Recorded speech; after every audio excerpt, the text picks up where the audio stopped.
Hi, I want to show you how we repair antique rugs and others. Now you can see there are too many damages to special rugs.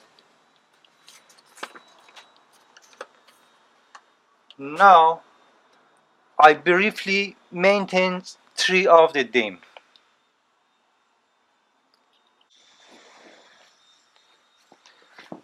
Rug with holes and a lot of damages.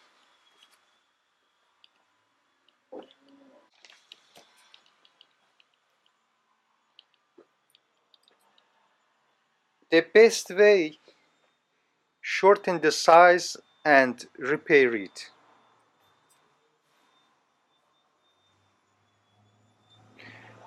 For example, 3 by 24, we make it 10 by 20.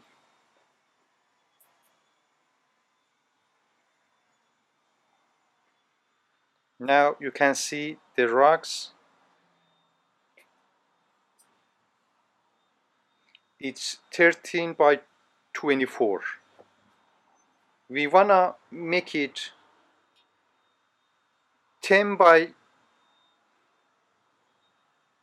20.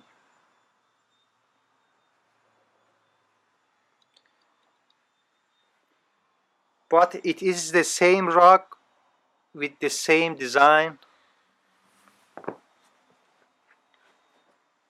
By the rest stitch to missing part.